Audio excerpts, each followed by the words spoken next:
Hey listeners, thanks for dropping in. I'm Christy. And I'm Melissa, and this is Buried Motives, where we dig deep into the details of some of the most gruesome Dirtbag murderers.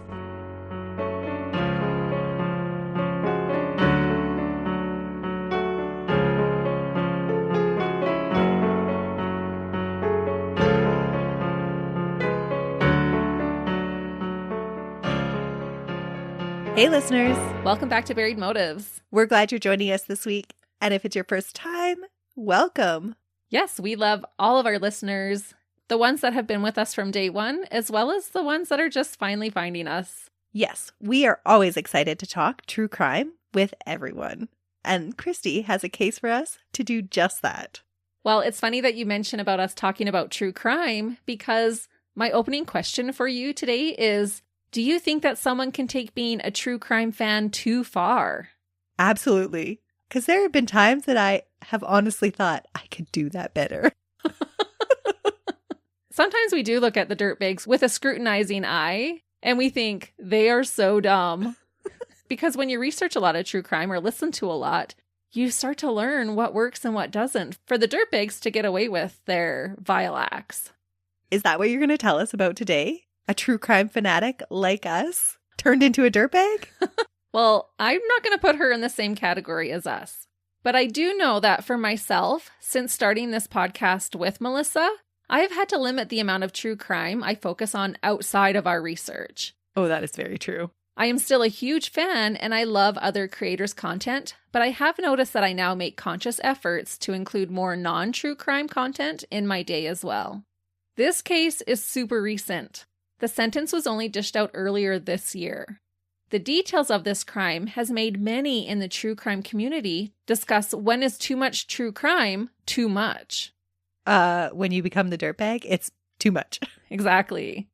My personal opinion is that when you stop seeing the victims and their families as real people and start admiring the dirtbags we talk about each week, you might need to reevaluate your consumption of true crime.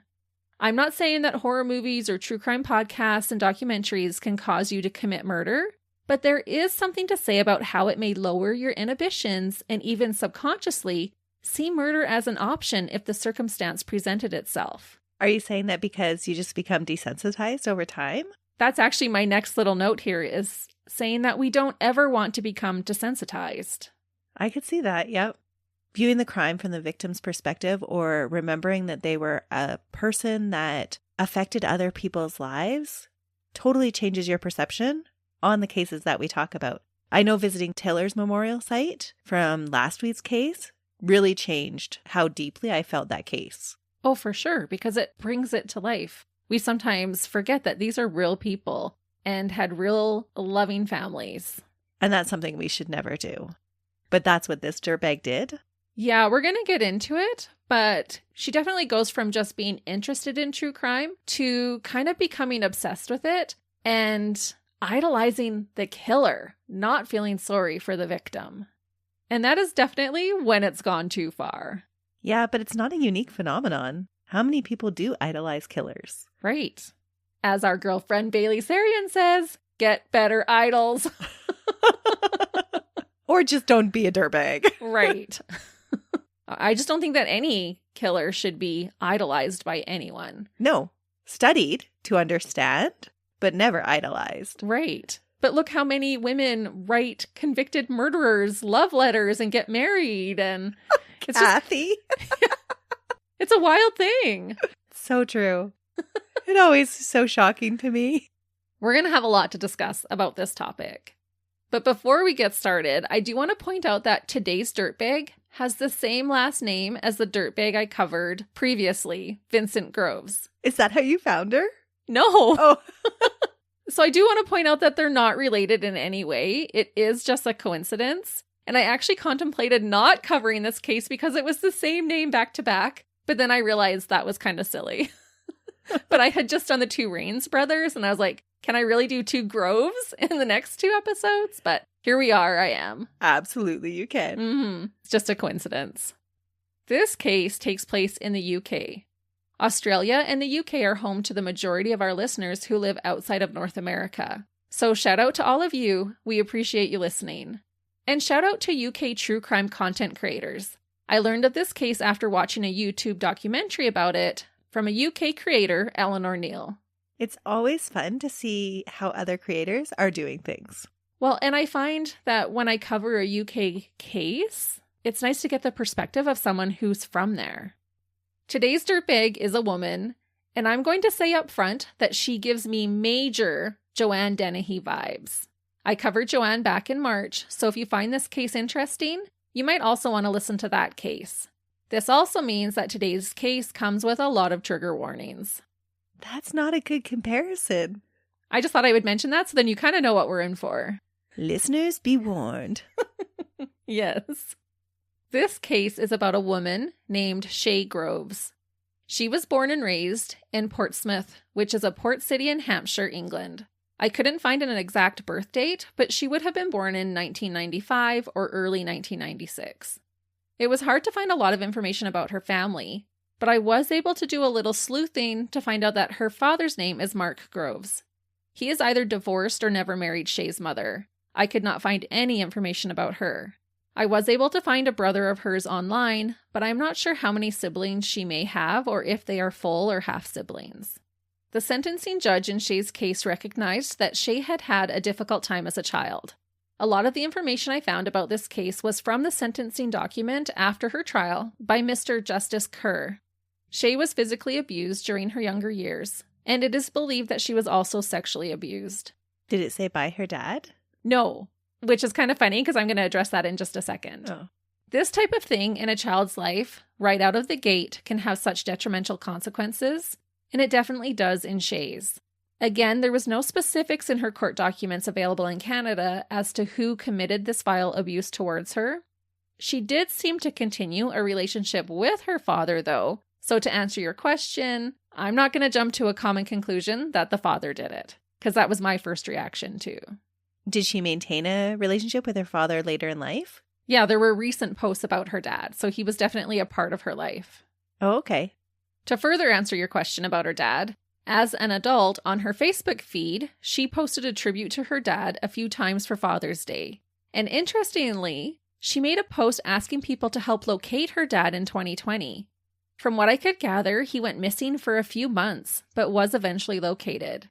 She said he was in a bad way, he was using a crutch, and that the police were looking for him. So I'm unsure what his story is, but I just thought it was worth mentioning. There's definitely some background there. Definitely. But I think because this is such a recent case, nothing has been divulged about that. So maybe some instability in her childhood, definitely some abuse, but there was nothing that I could find about who did it to her. At age 11, Shaye had to get hearing aids in both of her ears for partial deafness. Sadly, the kids at school took this as an opportunity to bully and tease her for it. Shaye would not take the bullying lying down, and was described as having violent tendencies towards herself and others. It was said that Shaye only really had two friends in school, Lauren and Vicky. Shaye was described as the dominant one of the trio. By the time she was a teenager, Shaye was self-harming. She would do this by making cuts to her legs. According to the Mayo Clinic, self-harm is a way to cope with emotional pain, sadness, anger, and stress. It is stated that self-injury may bring a brief sense of calm and a release of physical and emotional tension, but can be followed by guilt and shame and the return of painful emotions. So it can become a vicious cycle. So true. Cutting is one of those coping mechanisms that are so hard to understand, but at the heart of it, it is a coping mechanism. Mm-hmm. Which is just so sad. It absolutely is. There was an incident in her youth when Shaye lashed out and threatened others with a scalpel. It was said that she was known to carry a knife with her when she was a teenager. When Shaye was 13 or 14, she was referred by a doctor for a mental health assessment. She was diagnosed with bipolar affective disorder as well as complex PTSD. Interestingly, the sentencing judge stated that they believed the bipolar was likely a misdiagnosis.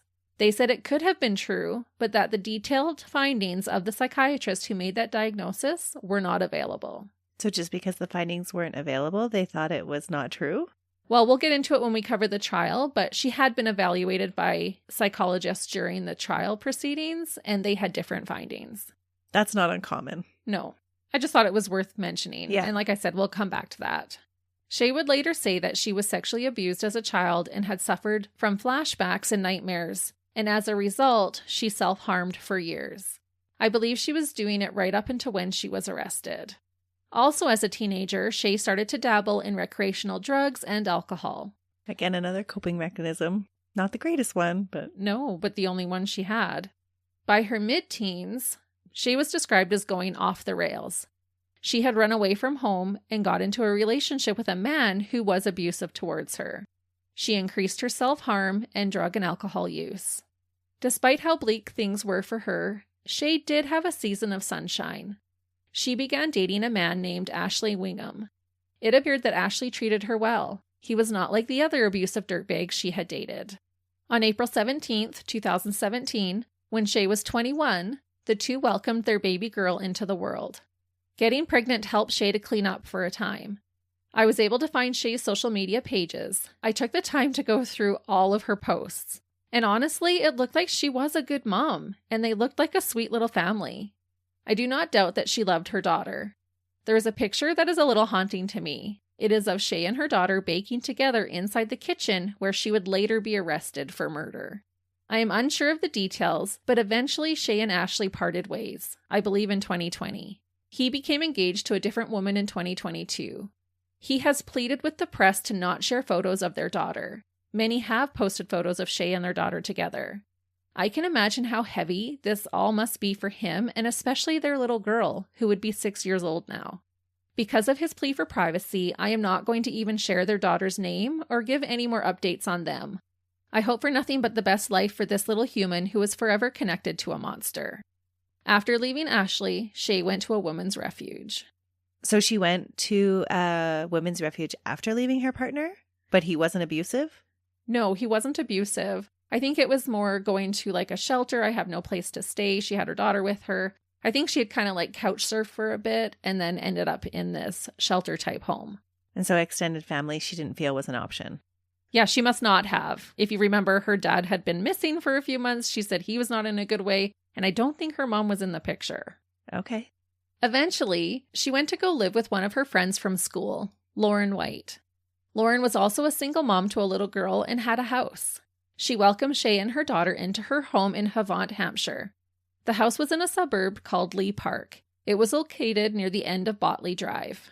The little girls were similar in ages and became fast friends. But it didn't take long for Shaye to once again become domineering over Lauren, just like she had been in school. Lauren became like a slave in her own home. She took care of the girls, but also took care of Shaye. What? Shaye would boss Lauren around. She would make her do almost everything for her. Examples given included Shaye making Lauren get out her clothes for her that she wanted to wear that day. She would have her put on her socks for her. She would make her roll her cigarettes and get her food and make her tea. She was all about the control. Yes. Which I'm assuming sometimes when you do grow up in an abusive household, having some form of control could be another coping mechanism. Right. Sometimes when you grow up not feeling loved, then you don't know how to express love either, or even have a relationship with somebody. And spending so many years not having control over to what was happening to you, it would probably give her a sense of security to have that over somebody else. Not to excuse what she was doing because it was terrible, but gives us some understanding as to maybe why she was like that. Interesting. But when it comes down to it, Shaye was a freeloader. She didn't work to help contribute and was definitely taking advantage of a good friend.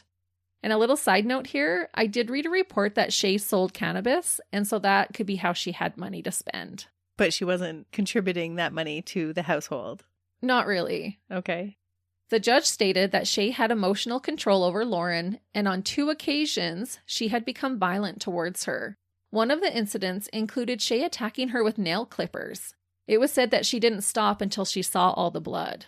What? Yeah. Nail clippers? I know. But she had done some damage. What? I know. I thought that was pretty wild too. But if I came chasing you and was like taking chunks of your skin out with nail clippers, that would not be a good thing. Was she physically a big person? No. Wow. That's sadistic. It is. Did she enjoy it? Yeah, Shaye was definitely shifting inside. Shaye was not only embracing her darker inner self, but she began displaying a darker outer image as well. She described herself as goth. You can see in her Facebook pictures a not so gradual change in her appearance. I'm not judging, just describing. She starts off more soft looking. She has dyed blonde hair and posts pictures of herself in feminine dresses. Over a short period of time, she becomes heavily tattooed, including on her neck and face. One of the ones on her face is of a dagger going through her eye. The handle is above the eye and the blade is below her eye. What I did find interesting is that on December 20th, 2018, she posted a picture where I think it's her and a friend with matching tattoos on the back of their necks. The tattoos read, quote, "Nobody is entitled to my body but me." Oh, that's a statement. Mm-hmm. Shaye stopped dyeing her hair blonde, but honestly, the dark hair looks good on her. I think it was just more of her natural color. She begins wearing darker makeup, more corsets, chokers, fishnets, and dark clothing that you might associate with a goth aesthetic. She also gets a lot more piercings. I counted 11 on her face alone. Oh, wow. Shaye described herself as, quote-unquote, dark and twisted, with a dark sense of humor. Where's her little girl in all this? She's there.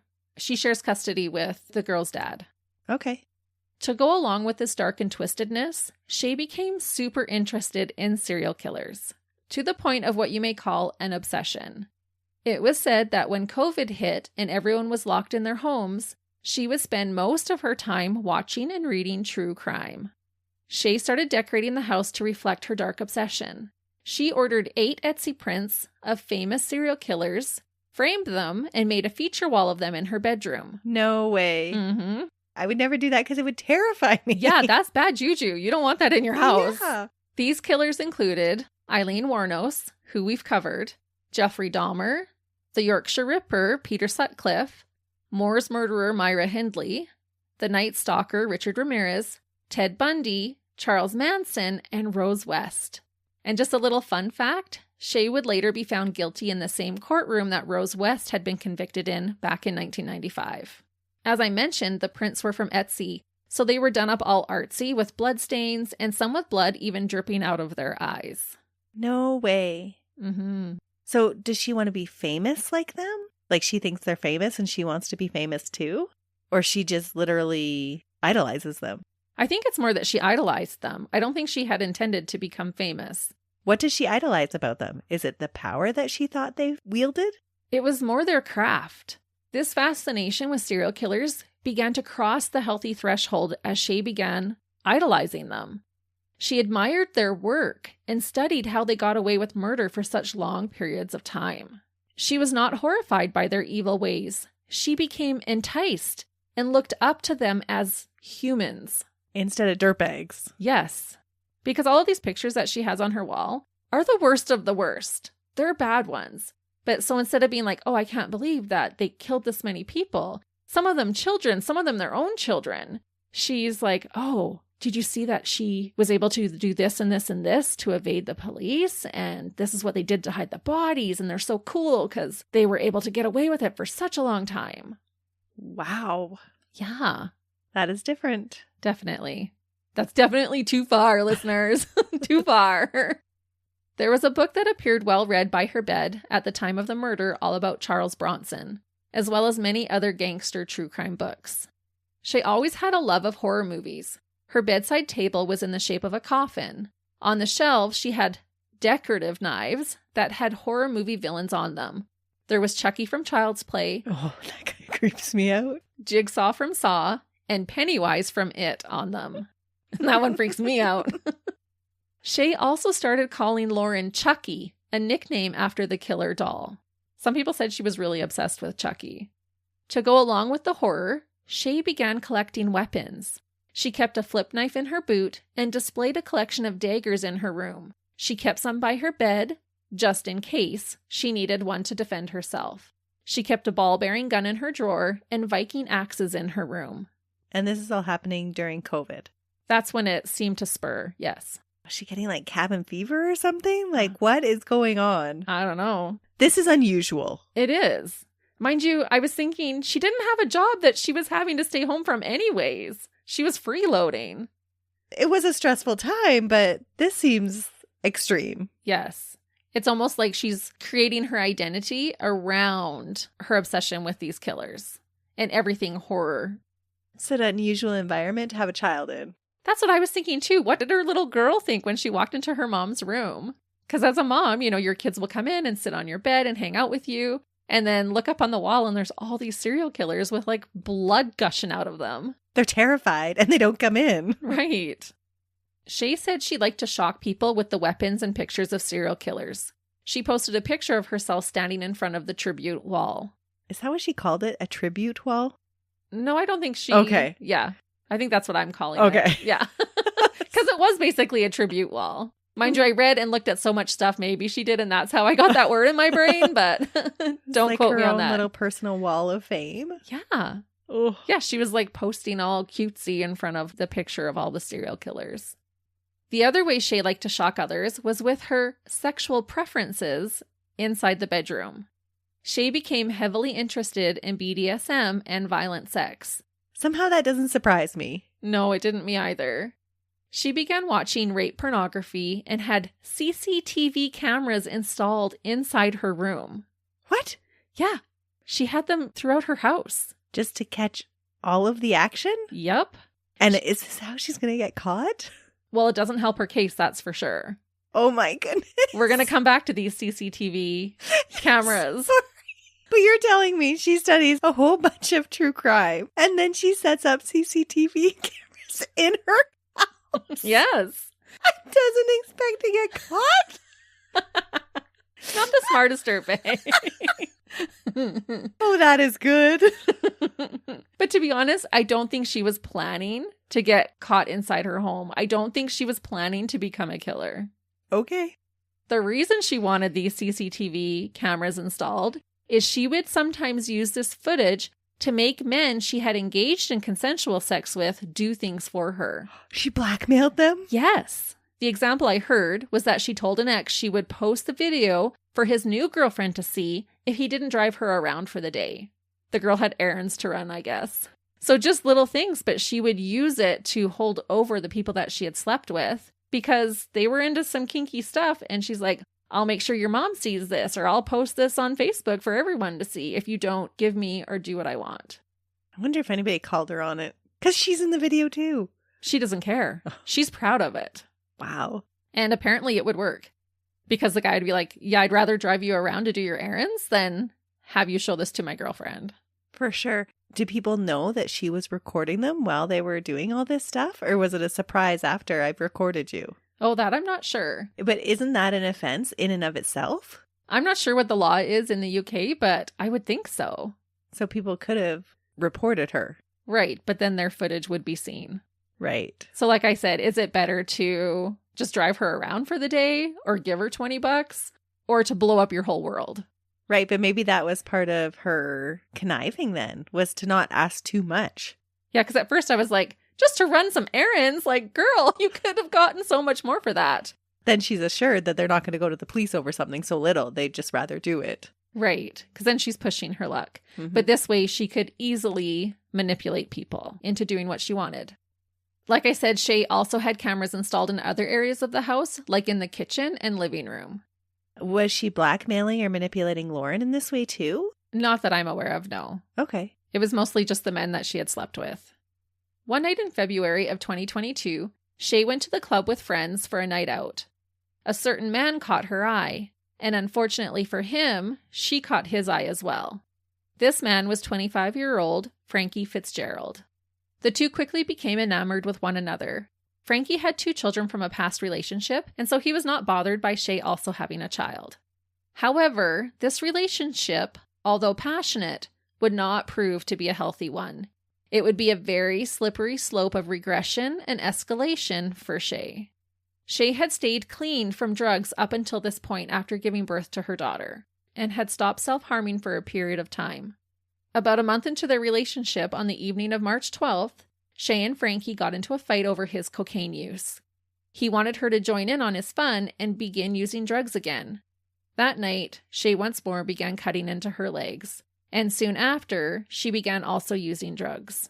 It was said that Frankie was upset about Shaye cutting herself, but he welcomed her back into the world of drug use. How's that for peer pressure? Right? I am going to say that I am in no way trying to victim blame, but I just am relaying the information pertaining to their situation. It is sometimes difficult because we never want to tarnish the name of a victim, but they had their own lives and their own issues that they were dealing with. It doesn't make them bad people. It's just the facts. Exactly. And that's how I feel this case is. Both Frankie and Shaye were highly suspicious and jealous of one another. Neither one trusted the other. They would blow up if the other one messaged someone of the opposite sex, especially if it was someone from a former relationship. The sentencing judge noted that Frankie had been convicted of domestic violence towards his ex, the mother of his children. That would make it a very difficult relationship because they both have exes with children. You have to converse with them. Exactly. Some people claim that this violence towards his ex is untrue, but he did admit to Shaye that he could become violent. That being said, I think they were equally destructive towards one another. There were times that they would destroy each other's stuff, and one time Frankie wouldn't let Shaye leave the room after an argument. It was clear that this relationship was volatile. It was filled with jealousy, lies, cocaine, alcohol, and extremely violent sex. The couples enjoyed having their sexual escapades recorded so that they could watch it together later. So Frankie definitely knew about the cameras. Okay. The two entered an official agreement in writing to have consensual non-consent sex, or CNC sex for short. That seems like an oxymoron. Right. And because of that, I'm going to do my best to explain what this means, because it does become important in her case. Consensual non-consent sex is when two parties agree to have sex under a blanket agreement. This means that one party can take sex from the other in an aggressive way at any time. Separate consent each time is not required. You can't say no in the moment of it? Well, no, not really. The couple is supposed to discuss ahead of time what is okay to do to the other and what is off limits. And do you set up like a safe word? That's my next part. A very important part of CNC sex is to set up a safe word from the start. The reason this is needed is because if one partner decides to force the other to have sex with them on a whim, having that person protest and resist is part of the consent. So without a safe word, you could be struggling to get away and saying no or stop that, and the other person would think that it was just part of the experience. So without a safe word, the experience could turn from consensual to actual rape. So really what they're doing is they're getting off on pretending to rape somebody, but not actually doing it because they have this consent. Right. Okay. As I was doing some research, it said it's different than rape role play. So like I said, it's basically like a blanket agreement, but you say what is okay, what's not okay, and then you need that safe word so that they know, like, no, I'm serious, you really need to stop. Okay. Because otherwise, all bets are off and you can just keep doing what you want to do. Sounds dangerous. It definitely was for them. I think this type of sexual engagement, you have to have an elevated level of trust and respect and faith that your partner is going to honor your safe word. Yeah. And it doesn't sound like they have that kind of relationship. No. This sounds like a disaster. It really is. Most commonly, couples use traffic light colors to symbolize their willingness. Yellow light would mean that this is getting to the edge of my limits, and red light would be the indicator that this is not okay and it needs to stop immediately. Frankie and Shaye really enjoyed participating in CNC together. It was said that they both would sometimes be the dominant or aggressive one. To go along with this, they would verbally degrade one another. Frankie would refer to Shaye as his dirty little whore, and Shaye was okay with it. It was part of the role play. Correct. The couple had their agreement put in writing as a sex contract on March 22nd. They had Shaye's other friend from school, Vicky Bateup, witness the contract for them. I believe this contract was written up after things went a little too far between them. On one occasion, Frankie forced himself into the back door and afterwards admitted that it was a little quote-unquote rapey. Shaye admitted that it wasn't the most romantic thing that happened between them, but that it just proved her love for him. Because of the CCTV cameras in her room, it was later revealed that Shaye had told him to stop and was clearly in great pain, but he just continued. Again, this is why a safe word needed to be implemented. So that's why they wrote up the contract after. Right, but I don't know that they even had that safe word in the contract, because it seems like things get out of hand more than once. Okay. Later, Shaye would tell the court about this incident and say, quote, I believe he knew exactly what he had just done. He had anally raped me.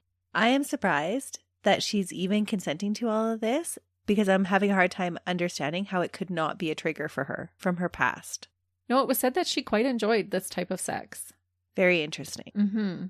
It seemed like the couple would inflict intentional pain and sexual suffering onto one another, but then wouldn't aid one another in any form of aftercare, which I would imagine should be an important part of this type of sex. It would be that trusting, loving part of the relationship. Right. Because you can actually really be hurting one another during this. And so afterwards, a loving partner, you would think, would want to help you recover. Shaye was said to be good at manipulating those around her. At one point, she made up a horrible lie that she had cancer. She told Frankie and her roommate Lauren that she was sick and had to undergo treatments for the cancer. She would go to pretend doctor's appointments and then relish in the sympathy she received from those around her. This sympathy meant that everyone would wait on her hand and foot and buy her gifts or give her money when she needed it. And make her feel cared for? I guess. Her medical records later proved that she never had any form of a cancerous condition. I have to say this takes a big dirtbag status to ever lie about having cancer. Absolutely it does. Despite the couple breaking up and then getting back together regularly, it was said that they did love one another. In April, Shaye wrote a heartfelt love letter to Frankie. I think that when they were sober, they were fantastic together. But when they cracked open the booze and brought out the cocaine, that is when all heck would break loose. Around this same time, Shaye wrote a letter to her family saying that she wanted to end her life. Apparently, this was not the first time she had thoughts of this nature. So she's still clearly struggling. In April, the aggression in their relationship would begin to escalate even more. Remember, they only got together in February, so we are talking only 2 months in. This entire relationship was a giant red flag. They would go from meeting to murder in just 5 short months. That is such a short amount of time. It is, for things to escalate so quickly. Frankie became extra jealous of one of Shaye's ex-boyfriends. Shaye was still in contact with him, and Frankie did not like it. There are rumors that both were being unfaithful. As I mentioned, the two would break up and then get back together on repeat. However, even when broken up, they would get together to film their adult, not-so-fun, fun time. They would bounce back and forth between talking to one another with love and admiration to calling one another super vile, sexually explicit, and disrespectful things. On May 12th, Frankie sent Shaye a text message threatening to snap her in half if she slept with anyone other than him. He threatened the man she would sleep with as well, and told her that, quote, cancer will be the least of your worries. So did he believe the cancer stories? They did. I don't know how long she kept up that ruse, but they believed it for a while at least. Again, their relationship was only 5 months. Shaye shared this message with her friend Vicky. I believe she sent her a screenshot of it. Vicky said she was worried for Shaye's safety.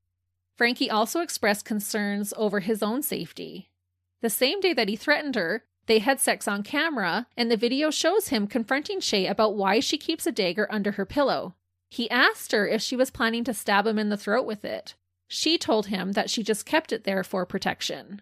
I forgot about all the daggers in the bedroom. Yeah. Oh, that's so dangerous. It would just be a survival instinct if their sexual relationship went farther than what she wanted and all of a sudden he wasn't listening and she's got a dagger right underneath of her pillow. That's risky. I know. And I'm thinking she has a 6-year-old daughter running around the house. Why are you keeping daggers under your pillow? Oh, I never even thought about that. I forgot all about her daughter. I'm sure it was not a good living situation for her daughter, especially alcohol, cocaine. I don't think it was probably being saved for just when her daughter wasn't there. Or maybe she was seeing her daughter less and less during this time. Maybe. It's only a 5-month period. Right. By summertime, the couple were consistently going through one another's phones, trying to prove their suspicions that the other one was being unfaithful. And at this point I questioned, why are these two even staying together, if it was affecting both of their self-esteem and sanity so much? It happens, though. But that early in, if you have to check his phone every day, maybe it's time to reevaluate. But he was doing the same thing with her. That's the whole point of the dysfunctionality, though. Right. They played childish games, trying to catch one another in lies. One night when Shaye went out with Lauren and Vicky, Frankie blocked her on his phone because he believed she was out with her ex. Shaye accused Frankie of sleeping with someone else when she came down with Thrush. They would set up fictitious profiles to try and catch the other one being flirtatious or agreeing to cheat. This is not a healthy relationship. No, volatile isn't even a strong enough word for it. Shaye was getting increasingly frustrated and started talking about hurting Frankie. She spoke even about getting friends to jump them and give Frankie a beating, or worse. This way he wouldn't know it was set up by her. That being said, she also said that Frankie might hurt her and he would end up as the last picture on her wall of serial killers. Wow. That's a statement to make. Right. She was like, oh, there's one open space. That's where Frankie will go.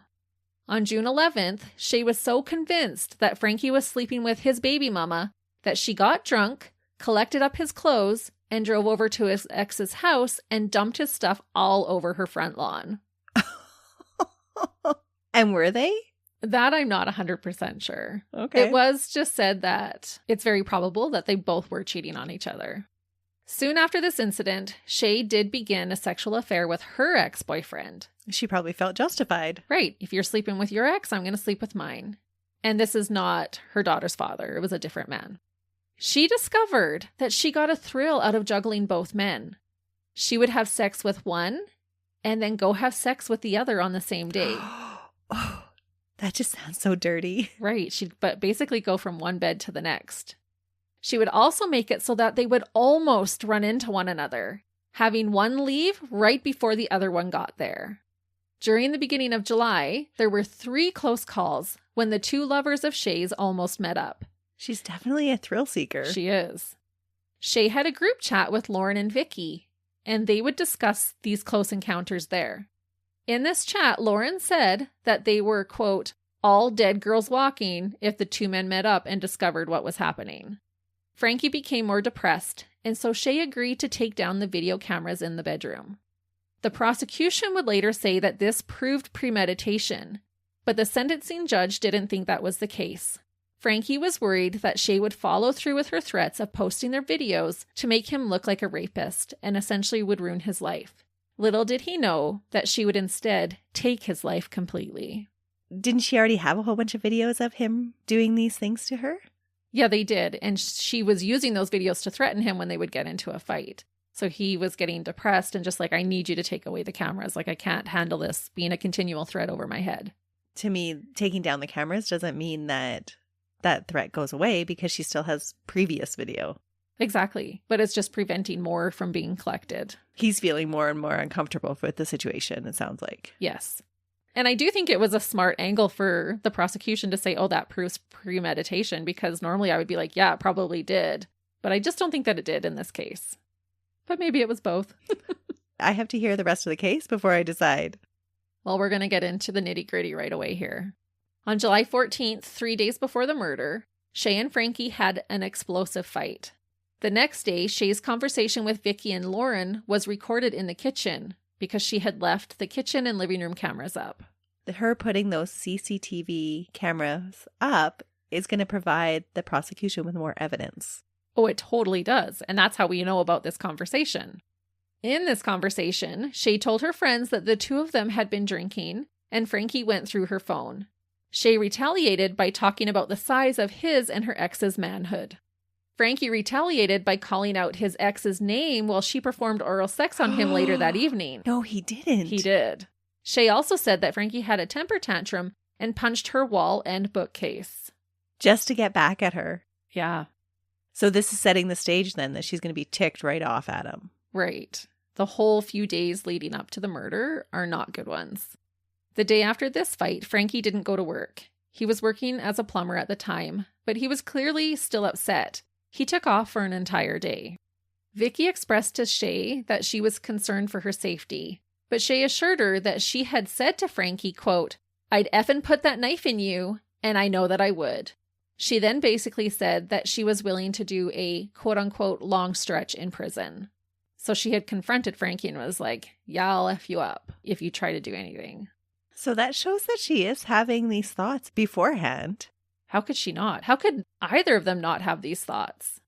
There's still a big stretch between CNC and murder. Oh, definitely. But it's all of the things together. It's not just the CNC. I think if you're into that and you do that properly, that can be an okay thing. If that fuels your fire. Right. But it's interesting that she's already having those thoughts processing in her head. It's not just, I'll kill you, but she's got a plan. She's already thinking, I'd use the knife. Yeah, that's true. But he had been threatening her too. I'm going to snap you in half. I'm going to paralyze you. I'm going to do all of these horrible things. I'm going to hang you. On Saturday, July 16th, Frankie returned to Shaye's place. The two drank beer and took cocaine. Thankfully, Shaye's daughter was at her father's house for the weekend. But I'm not sure where Lauren's daughter was. Hopefully she wasn't there either. Frankie did more drugs than Shaye did, but neither of them appeared overly incapacitated. They probably had quite the tolerance. Oh, I'm sure they did at this point. The pair sat and went through one another's phones for a while, before Frankie switched his attention to online gambling. He was running out of money, so Shaye lent him some. Just mutually sitting on the couch, like, here, let me check and see if you're cheating on me. Yep. Yeah, and I'll check and see if you're cheating on me. That's what it sounded like. Then he was like, okay, I'm bored of this. I'm going to gamble. And so while he's doing that online, Shaye started sending spicy Snapchat messages to her ex-boyfriend, who was also now her lover/side piece. But to get attention then, because now he's distracted with his own phone. He's not giving her any attention, so this will bring his attention straight back. Could be. Frankie sent this said lover a message that night telling him to back off of his girl.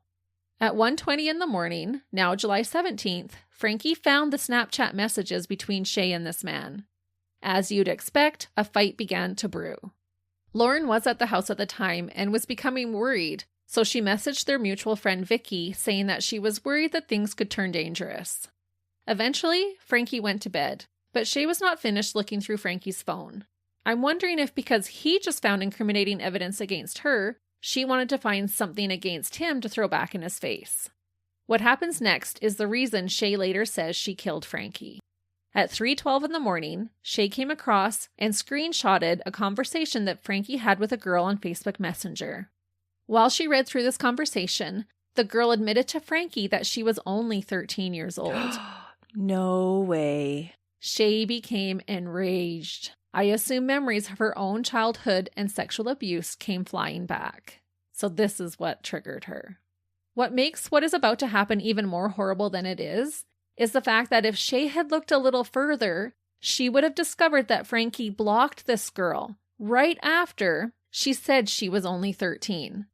It turned out in actuality that the girl was 17 years old, not 13.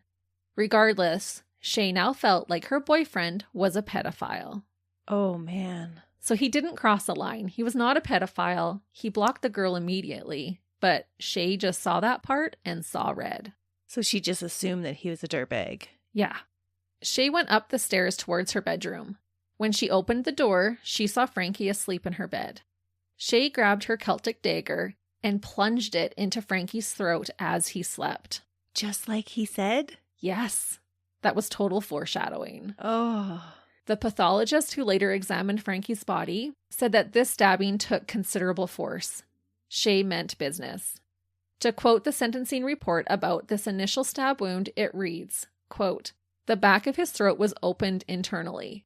The left internal jugular vein was completely severed, and the left common carotid artery partially severed, causing torrential bleeding and rapid loss of consciousness and death." Torrential bleeding really puts a picture in your head. It really does. There would have been no way that Frankie could have survived this lethal blow. He had no defensive wounds. He never saw it coming. He was sound asleep. Yeah. Next, Shaye proceeded to stab Frankie over 20 times in his heart, chest, and neck area. 17 of the stabs entered the front of his chest, 2 entered a different area of his chest, and 3 in total entered his neck. This fatal attack resulted in multiple perforations of his heart and lungs. It was said that the blood loss was catastrophic. It is believed that she continued to stab him until the bubbling or gurgling noises coming from him stopped. He was only 25 years old at the time of his death. Wow. That is overkill. Major overkill. Especially when the original blow, they know, killed him. Yeah, they said even if she had called an ambulance the second after she had stabbed him, he would not have survived. The blood loss was too devastating. After viciously murdering her boyfriend, Shaye's love of true crime kicked in. She mentally began going through the information she learned while obsessing over serial killers to help her come up with a plan on how to cover up what she had just done.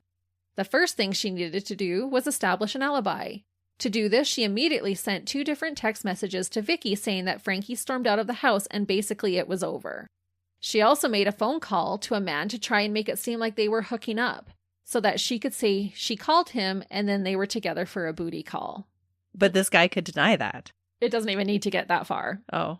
But her brain just immediately kicked into true crime fan. I know what I gotta do. Next, Shaye knew she needed to clean up the horrific, blood-filled crime scene. To do this, she enlisted the help of her roommate and friend, Lauren. No way. She made Lauren clean it up? She made her help. I cannot imagine what was going through Lauren's mind once Shaye showed her what she had done to Frankie. But now they're going to be going back and forth through the living room and kitchen on the CCTV cameras. Right. Lauren helped spread out garbage bags across the floor to set Frankie's body on so that they could begin to clean up all the blood. And this part is not very true crime fan of her because Shaye debated if she could make the murder appear like a suicide. Yeah, I don't think so. This was shocking considering how much true crime she did watch. Her other option, she decided, was to bury him in her backyard, or garden as they say in the UK. If she were to bury him, she could say he stormed out after their fight and she never saw him again. What I'm about to tell you next proves to me just what a dirtbag Shaye is at heart. I don't know if she was wanting to brag and show off her handiwork, or if she just didn't want to leave out their third amigo. But for whatever reason, Shaye decided to video call Vicky. She called her after about 4 hours of cleaning the crime scene.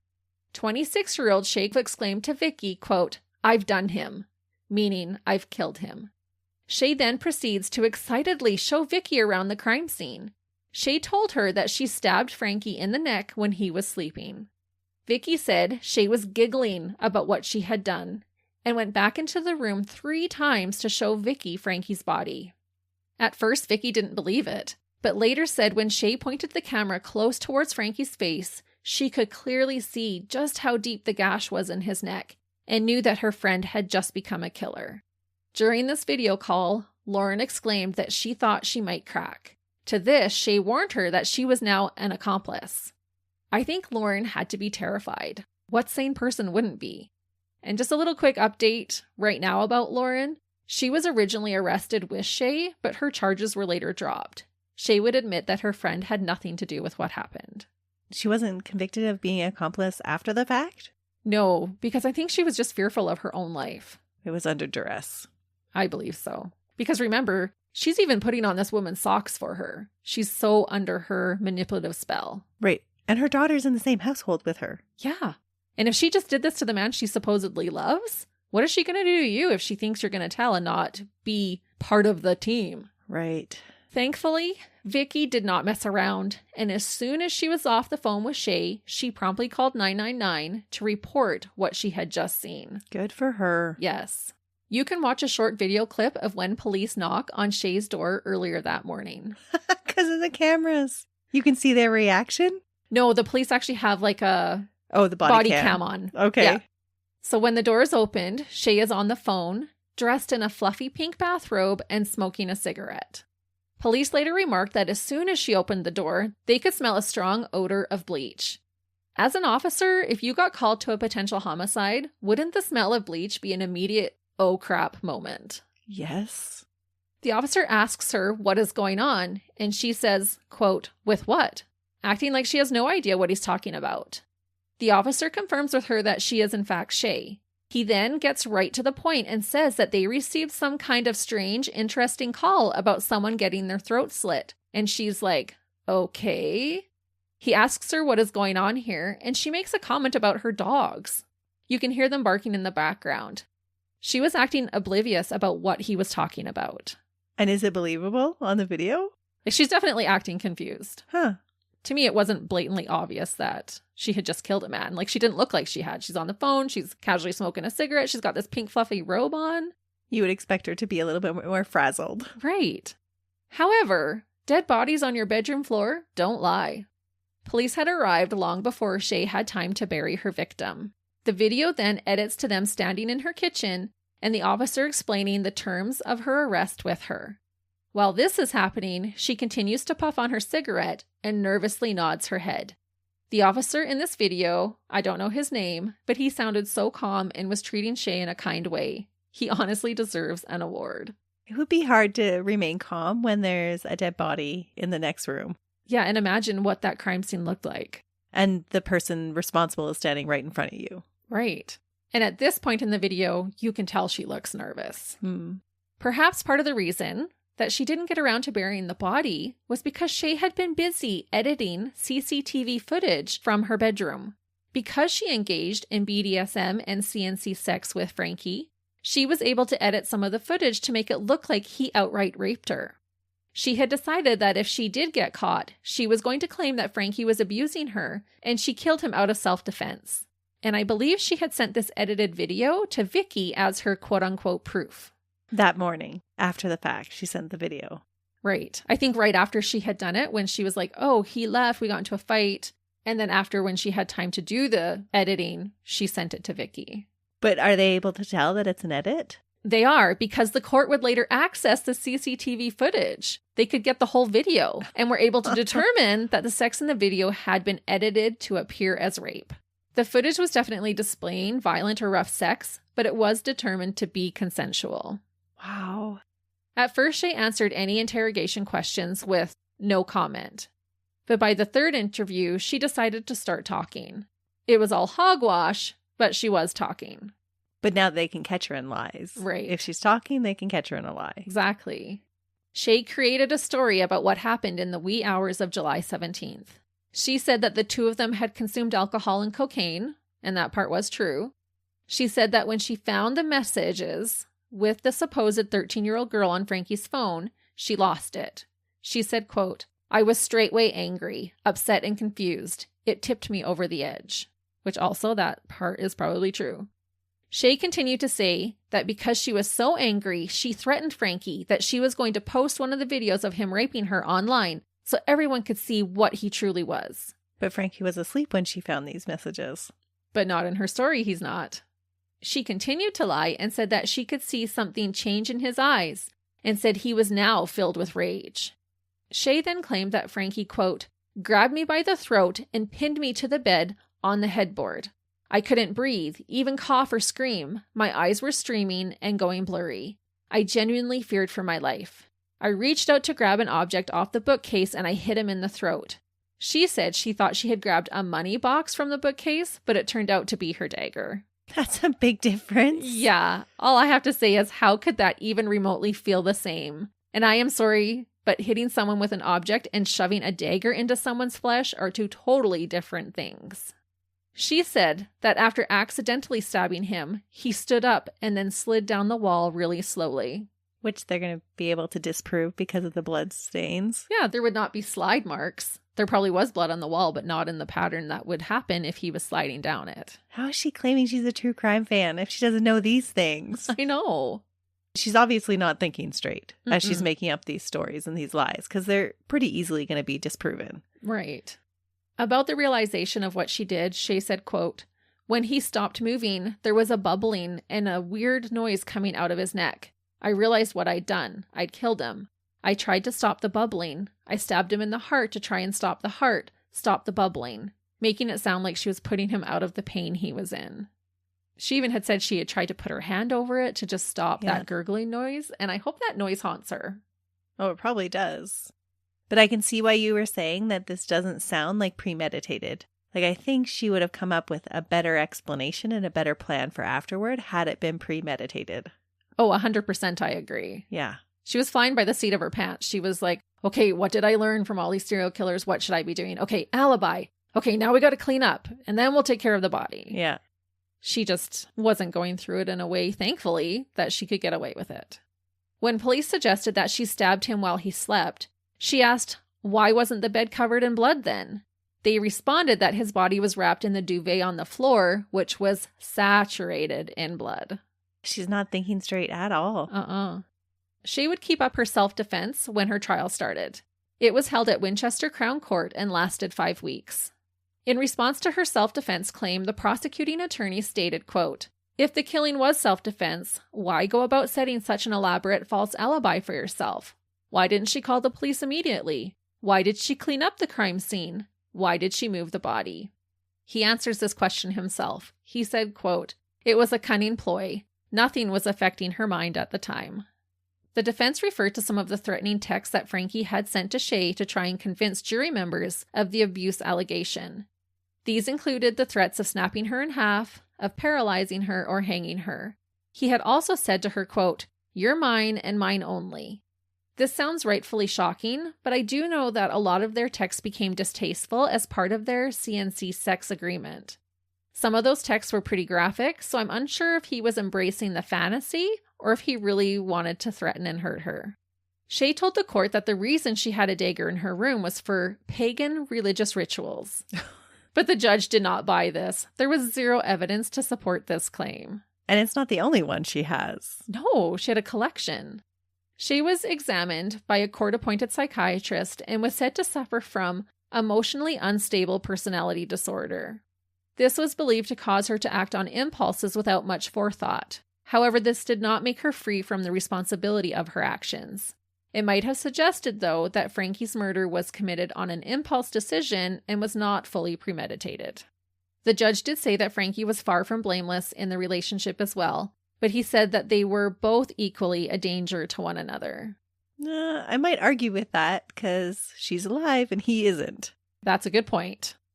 Ultimately, after 4 days of deliberation, the jury unanimously rejected her claim of self-defense, loss of self-control, and diminished responsibility for Frankie's vicious murder. She was found guilty of murder on Valentine's Day of this year. That's kind of fitting, hey? Very poetic. Apparently, while the jury was out deliberating, Shaye wrote a letter of remorse to Frankie's family and children, the only display of remorse that she ever showed. I am unsure if it was even ever delivered to them. Shaye had even been seen joking around during the trial. She was joking around during the trial in front of the jury. Correct. Wow. And so this letter was said to be the only time she actually showed any remorse. Because she was going with this self-defense plea. Right, but it's also physical evidence that's going to help get her off. So it seems a little self-serving. Exactly. It seems dirtbaggish. If I was on trial for murder, I would not be laughing and joking around. No, not at all. Especially if you're in a state of remorse where you're willing to write a letter to the family. Or wouldn't you want to at least appear that you're shooken up about this? Yeah. His family and friends and loved ones are in that courtroom. It's just a slap to the face. Shaye had been tearful in her telling of the horrific abuse she endured, but when the verdict was read, she was emotionless and just smiled. It was noted that she had worn a jacket into the courtroom that day with a pentagram drawn onto the back of it. On February 22nd, 2023, less than 9 months ago, Shaye Groves was given a life sentence. After 23 years, she will be eligible for parole when she is 50 years old. If not, she will serve the full 26 years behind bars. But she'll still be out in time for a decent chunk of her life. The sentencing judge said, quote, "You have robbed Frankie's family and loved ones of their son and brother, and his 2 young children of their father. You ended his life while he was still in his mid-20s. You have not only taken his life, you have blighted those of his mother, father, siblings, and children for decades to come." The judge also said that Shaye was only interested in preserving herself and that she basically had little regard towards anyone else's suffering. Frankie's family gave victim impact statements. About those statements, the judge said to Shaye, quote, "No one with any compassion could but be deeply moved by them. The pain, grief, and anger you caused them is enduring and unending. His loved ones and children must live with the knowledge that their Frankie has been cruelly taken from them in the prime of his young life, in a futile, unnecessary, self-regarding, and shameful attack." The judge recognized that this was a crime of passion. He said to her that she, quote, "loved the man you killed and killed the man you loved. You are, as the Crown submitted, manipulative, jealous, and possessive. A crime of passion is not committed in cold blood." He continued to say, quote, "If you could not have Frankie, no one could. No other woman would have him if you could not. You saw to that." It sounds like from the judge's statements that he thought it was about another woman having him and not so much about the text that she found with the supposed 13-year-old. Well, I think it was her obsession of him cheating and that the text with a 13-year-old pushed over the edge. But there was also rumors that Frankie was getting ready to leave, that he was wanting to break up the relationship. Okay. I couldn't confirm those, so I hadn't put it in, but I think that did play a part. Frankie's parents stated, quote, "As a parent, you never expect to outlive your children. You will do anything in your power to protect them. Frankie was our baby, the youngest of 5 children. He can never be replaced. He was a kind and beautiful person and sadly leaves 2 children behind that will never get to know their daddy. We thank the jury for their verdict today. To our Frankie, we love and miss you more than anything in this world. Your shining light will always be our hearts. This is all still so fresh. I hope they are continuing down their healing journey. Their son did not deserve to be murdered by this monster of a woman. It's just so sad. It really is. Speaking of family, I want to recognize that there are 3 more victims in this case. Frankie's 2 children and Shaye's daughter. Because of her vile actions, all of these children will grow up with one less parent in their lives. I found Frankie's social media account, and the last public post of his that I could find was posted in February of 2022, the same month he met Shaye. It was a beautiful picture of him with his 2 children. I hope Shaye's daughter can grow up outside of the dark shadow that her mother cast over her. She is not her mother. I'm going to end with one last quote. On September 7th, 2021, well before the murder, Shaye made a post about her daughter. It reads, quote, I've watched you grow into a beautiful, independent girl with a whole lot of attitude, and I've cried many times watching you grow and find your feet in this big world. But if I could find a pause button to hold on to you a little longer, I would. I'm not sure who's more anxious, me or you. It's a new experience for us both, but I know you're excited about being a big girl, and I know I have to let you be one. I know you're ready for this journey, and I'll be here to guide you. I love you. And that is the case of a volatile coward who fatally stabbed the man she claimed to love while he slept in her bed and used the knowledge of true crime to try and cover up her murder and blame the victim, the raunchy dirtbag, Shaye Groves. That last post is so sad because she promises to be there for her daughter, and then she made decisions that ensured that she wouldn't be there for her daughter. Exactly. I think the kids are the biggest victims in that. No matter how many cases we study, I am always so saddened by the amount of victims. It goes well beyond just the ones that are killed. So many of their family members and their friends become victims of the crime as well. That's so true. And if you ever do feel like you're becoming desensitized, it's okay to take a little break. But with that being said, we do hope you'll join us next week when Melissa brings us another case. Until then, see ya. Bye.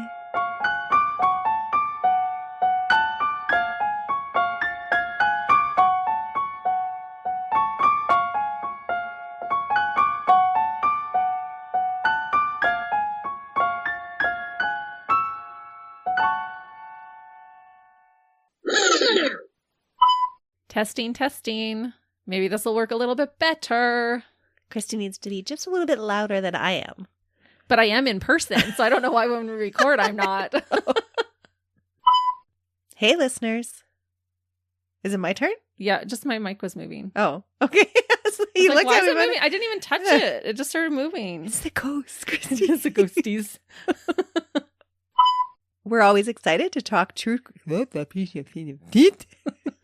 What? True crime is a hard thing to say. I spent a lot of time creeping their social medias for this one. That's what I did this week too. Really? Yes. Why are we the same? Now I gotta yawn. And I made you yawn. I'm so vanilla. I'm like, I don't even know how that happens. He knew exactly what it was. He's like, oh, they didn't have a safe word? It's impressive. We need to have him on as a sexpert. As I mentioned, the two would break up and then they could smell a strong odor. You can't make this stuff up.